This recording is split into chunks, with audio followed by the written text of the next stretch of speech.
We started like over 5 years ago with this idea to do a documentary where we can bring the old knowledge of the Dalai Lama together with our modern times and, what is happening now in our modern times. And when we addressed the office of the Dalai Lama, they said no, that the Dalai Lama is not giving any long interview anymore. But then Mm. we had this really, really great chance to meet Manuel Bauer, who is a longtime photographer. The most iconic photographs of the Dalai Lama have been done by Manuel Bauer Mhm. also. And he decided to do for the very first time to work as a cameraman for this Mm. film. Oh, And yeah, as the Dalai Lama and Manuel Bauer know each other for so long, and there is this huge trust, mhm. they allowed us to do this, in a way, last big interview with the Dalai Lama. And we then went up to Dharamsala. It's at the Himalayas, at the um, In, Himalaya region. in his And house, yeah. yeah, exactly, where he's living since over 60 years in exile, since he Okay. had to flee from Tibet. And we worked with the Indian crew and with the Swiss crew, and Wow. we had to bring up all these materials to the mountains. I see. And then we prepared for 2 days in his private rooms. And yeah, then we had the chance to do this interview.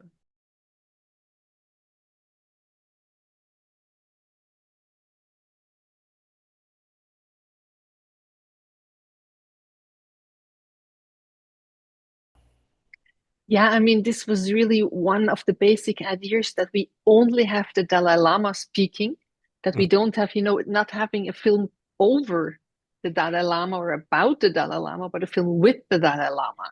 Right. And this is how we structured it. This interview was like the heart of the documentary. And what we did is that he really talks directly into the camera. Hmm. We did a setup, with the camera, with mirrors, that I did an interview, but every time he was responding, he talked directly to the audience.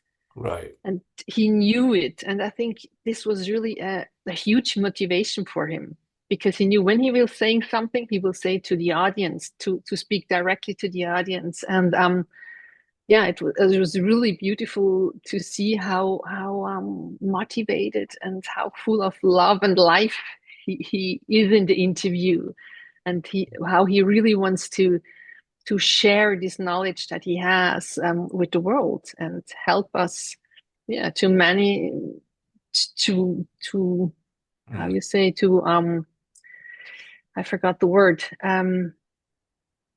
how we manage to live our daily life maybe in a better way as we normally do.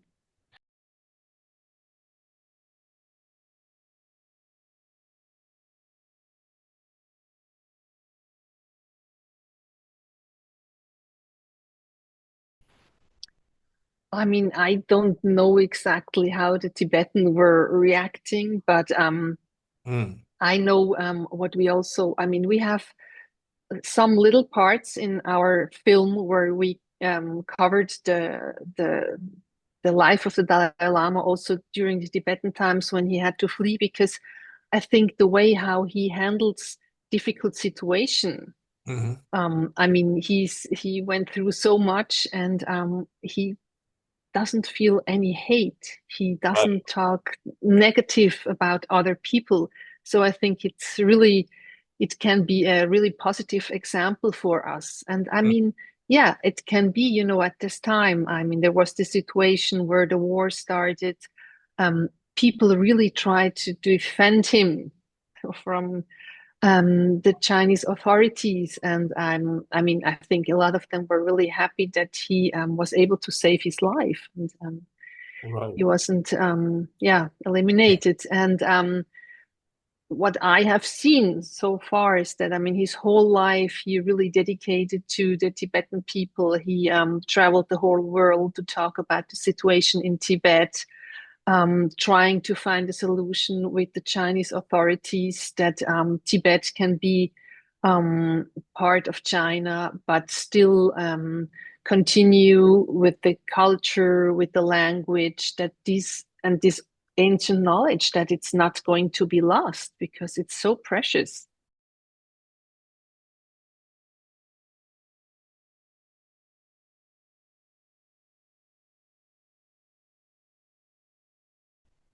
Yeah, I mean, as we can also see in the film, I mean, we worked with Richard Gere, as you know, and for him it was really important to show also in the film that the Dalai Lama, when he was found as a little kid, Hmm. of course, he wanted to play.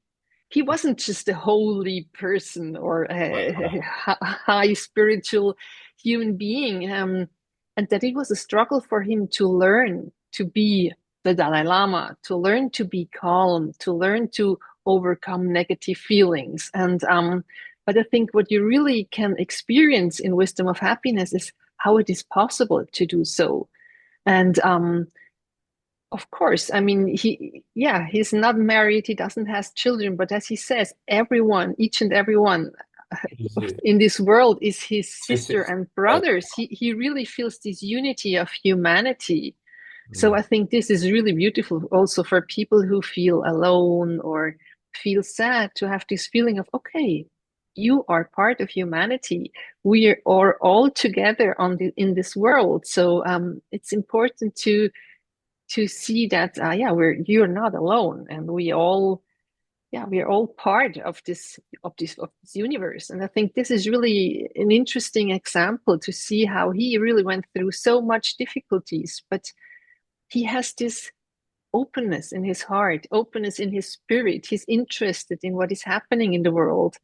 And yeah, I mean, this is also why the film is called Wisdom of Happiness. How is it possible in troubled times to find this inner peace, this inner feeling of, okay, I'm okay. I can love myself, but also can love all the other people.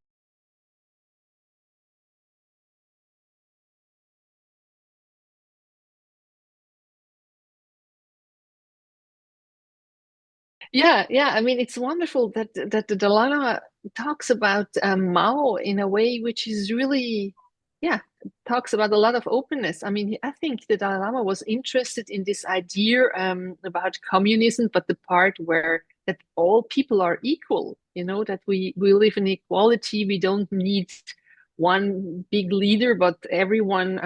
This he thought it was also like this democratic idea with Mhm. communism and sharing everything. And that's why he was really impressed when he met Mao. And he thought, wow, we can maybe work together, because he always had this idea, Tibet was in a way feudalistic system. And the Dalai Lama was the spiritual and the political leader of Tibet. And he always had this idea to change it. So Mao was brought a new idea, but unfortunately, then he realized that the communist government was only interested in Mm. getting Tibet as another province, and Right. yeah, on the economics. And that's where he learned that, yeah, it's not really like a father who cares for his child. Right. That's true. Right.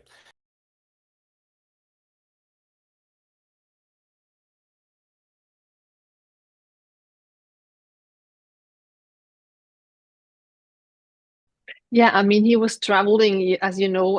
He also got the Nobel Peace Prize because he Mm. was traveling the world, talking with world leaders about how we are able to save our planet, how we are able to maintain nature, how we are able to solve problems through dialogue. And in the last years, it was more difficult. Of course, he stepped down from his political position because it gave to as you said, to the Tibetan exile government.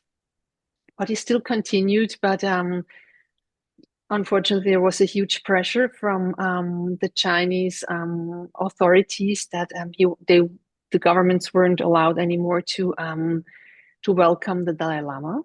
And so he really focused on having people coming to Dharamsala, meeting him, giving speeches during COVID time. He had a lot of discussions with scientists, with students online. Mm-hmm. And he often talks about peace. I think really conserving our planet from the ecological side and how we can find peace. I think these are the main subjects that today the Dalai Lama is really still working on.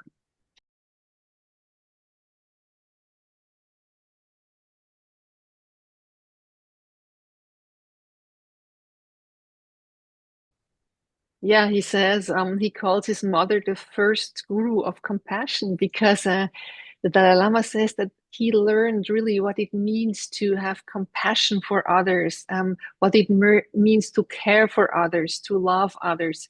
That he learned that from his mother, who was not only caring for her own children, but for all the children she met, all the children from the poor people, and I mean, his mother really gave him this sense of love and belonging and family. And I think the Dalai Lama um, represents a lot of this spirit, this feeling, this motherly love and care, and that he would love to see all over the world.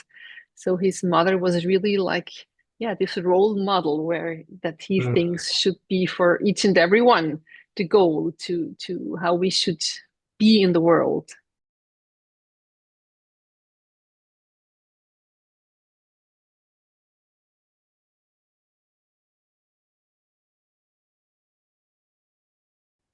I think what I really learned and what I really also hope that the audience will take with is this feeling of hope.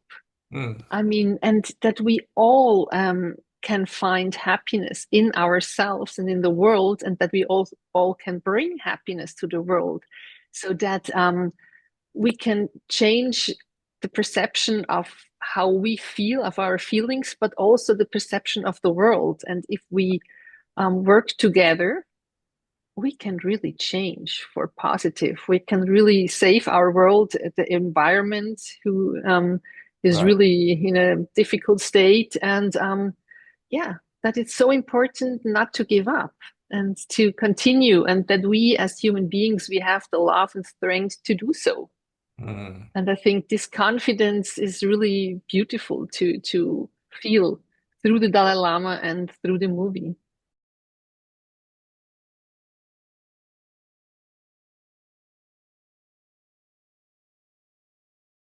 Yeah, Yeah, it's really inspiring to see such a old person being so full of life and love. And I think this is really what he wants to give us all as a gift, that right. we really feel this inside of ourselves also.